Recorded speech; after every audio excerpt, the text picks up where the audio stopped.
ученици, јас сум исто толку возбудена колку и тие, бидејќи се пред се наши ученици, меѓутоа бидејќи се ученици од мојот клас. Јас со драго срце ја примив поканата да направам една рецензија за нивната стиковница, да се обратам во чест на тоа што го направија тие.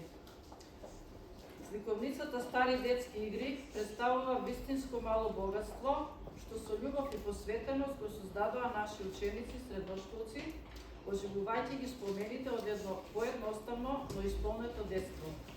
Преку внимателно собрани и раскажани игри што се играле во минатото, читателите се враќаат во времето кога улиците, дворовите и малата биле сцена на детската радост и креативност. Ова дело не е само збирка од игри, туку и сведоштво за културното наследство и духот на заедништвото што ги поврзува генерациите.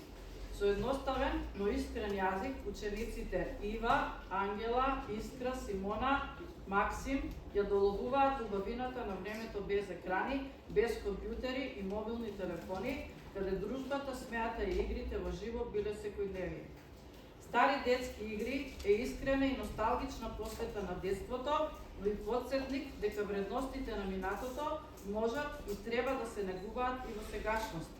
Ја препорачуваме оваа сликовница на сите повозрастни кои сакаат да се потсетат на убавините на своето детство, но и на младите генерации, како мотив да ги откријат радостите надвор од дигиталниот свет. Ова дело е измореден пример на тоа што може да создадат мотивирани средношколци кога ги обединува љубовта кон наследството и креативноста. Со огромна посветеност и чувство за детал, тие совршено ја доловуваат автентичноста на старите детски игри, пренесувајќи ја носталгијата без и најмало преувеличување. Книгата